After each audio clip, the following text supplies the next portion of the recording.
Good morning, everybody. It is Marissa Friedman, your friendly executive cat herder, and I am coming to you from the comfort of Conference Room B, aka my bedroom. So, I only have three things to share with you today, but I think all three are going to be very helpful to any of you out there that are trying to get more gigs or get hired. Also, as you guys know, I've been doing a ton of updates on funding that's available to small businesses, as well as I have some kind of really cool things that are happening that I wanted to share with you. Now, you know that I don't jump on live if I don't actually have something valuable to give you. So, first things first, let's talk about LinkedIn Pro Finder and the right way to use it. So, a couple years ago, LinkedIn Pro Finder became a platform for kind of a different type of freelancer, a more professional freelancer. And I think one of the reasons that I love the tool and the platform, I definitely do not use it the way that it was intended. And here's why. So most people look at Upwork or Fiverr as kind of value-driven platforms to do freelancing. To be fair, I know plenty of people that are running seven-figure businesses off Fiverr, but sometimes when you have people that are going in for kind of this dollar value ROI, and they'll say things like, "Oh, I want to know the ROI." Well, if you're spending $100, really, what is your ROI on that investment?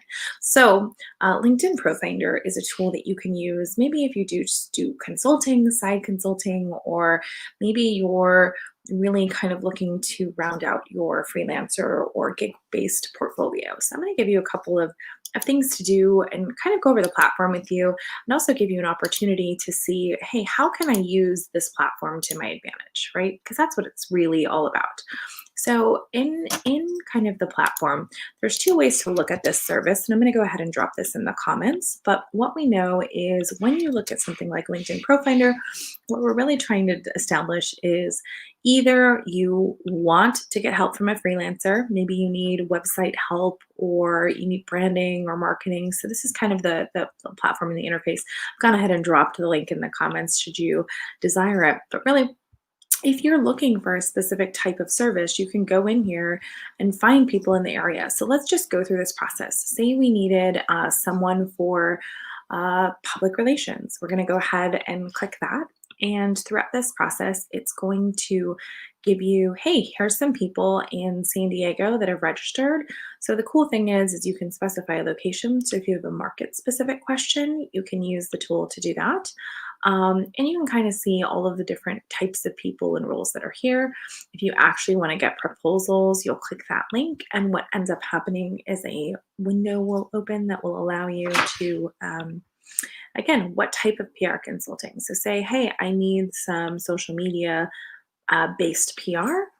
Go through this process. What field closely aligns with your business? Let's just say I was in education and say, hey, we have less than 10 employees. We're going to go through this process here. You're going to say, hey, maybe it's a one-time project and you kind of need it done within the next 2 weeks. Then what's going to happen is it's going to tell you, virtual. Obviously, I highly suggest looking virtual, putting in the key importance, and then you can get bids. Now, this is how the consumer side works, but I'm going to show you as a freelancer why you should be using this and how it can help you. Now, most people right now today have a LinkedIn profile. So this is mine, right? So you have your LinkedIn profile. Now, really cool things to note. People don't often take the time to maximize a couple of sections. So actually what you're going to look at here is this open to work and providing services. If you do not have this filled out right now today, run, don't walk to your LinkedIn profile and update this. You need to tell people what type of work you're open to and the types of services you're providing. So that's something to know. Now, keep in mind, hiring someone from this platform can feel a lot more personalized because you can actually see who they're connected to. So it's not as scary as an Upwork or maybe a Fiverr where you don't know where the person is and you're handing over credentials to stuff. It can be scary. So depending on the type of project, this is great because you can actually kind of explore and learn about people. The second thing that we're going to look at is when you're in this section, you can kind of see that there's the back end here for anybody that's on the back end, and you can see that we've had different types of proposals come in. But when you look at the profile, what you're really doing as a freelancer is setting yourself up And think of it this way, when most people go to look for your name, you are going to come up, your LinkedIn profile is going to come up for the most part. And really what you're looking at is this is bringing in your client. This is essentially bringing in your whole platform. And it's going to say, hey, like, this is who Marissa is. This is what she brings to the table. So again, you can kind of spend some time, thinking through some of these things. Now, on the freelancer side, what's really cool is once you've set up your profile and you've maximized it, excuse me, you can kind of go in here and figure out what stuff you need to change. Oh no, I feel like I'm going to sneeze. Hold on. Oh my gosh. Does anybody ever feel that way? Oh my goodness. Good morning. Sorry, guys. And sharing really space here with somebody in the office, clearly.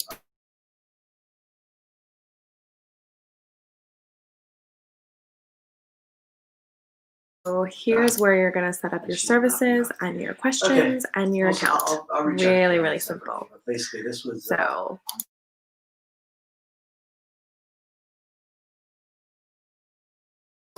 The whole goal when you're filling out one of these proposals is to get someone to actually engage with you, offer a free consultation, offer an opportunity for someone to talk to you.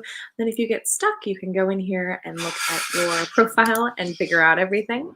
Second guess here is, I think I'm going to go ahead and move to headphones. Give me 1 second. This is life during quarantine, right? Let's see here. Awesome. Cool. All right, there we go. So really, as we start to go through here, I just want to have a quick meeting on. Let's see here.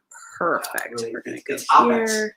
So group was okay with our F3 Got it. Thanks, guys. Sorry. So here's the back end of the profile. Any types of questions you have, how to submit a project request, how to respond to people. Again, ProFinder is a really, really simple tool, and I use it for lead generation. My whole goal for ProFinder is to actually get somebody onto a call so that I can explain to them how I can be of assistance. So that should be your goal too. As you start to move away from ProFinder, and as we talk about kind of the second resource for San Diego County businesses, we're looking at a compilation of financial assistance programs that come in from all over the place. Let me go ahead and share this window with you as well, and I'll drop this comment in the links. This comment is essentially, this is the San Diego-based resource guide. So once you come in here, you'll see all the different grants and loans. You'll see that there's some for the Asian Coalition. You'll see that there's just tons and tons of research that's available here for you. So I highly recommend that you go in and look at all of these funding opportunities. There is definitely still some opportunities to take advantage, but they definitely have deadlines on some of these. So you just want to go through and see what you can find here.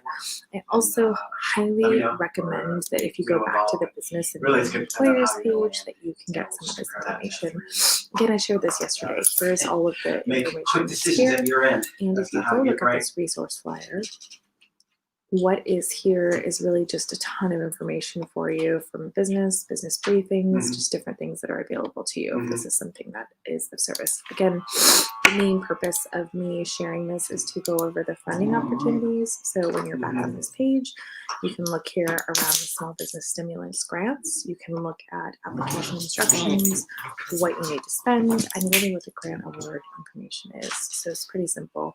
And they've got it separated by district here. So you can find your information. And again, guys, this is free money, so I would take advantage of any of it.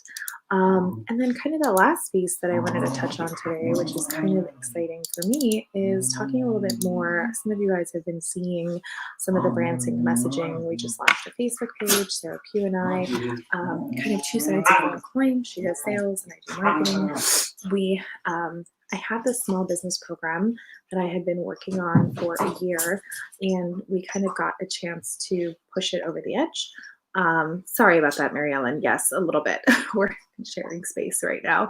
So Brand Sync is the actual tool and software that we're using. And what we do is we manage reputation, sales, and marketing. So we have all kinds of cool blogs that are up on this website that will allow you to get access to that information. Sorry about that, Mary Ellen. Yeah, we do. And here's the information here. Sounds And so like pretty everybody's much got a plan that's and it, they're working guys. towards So it, we which have is great. sales, Then marketing, we have a that's cool all I blog have. that's being I updated don't know if there's daily. anything else out there And with outstanding that, we we need to hope talk you have a about. great day. I think we're good on Bye. allocations.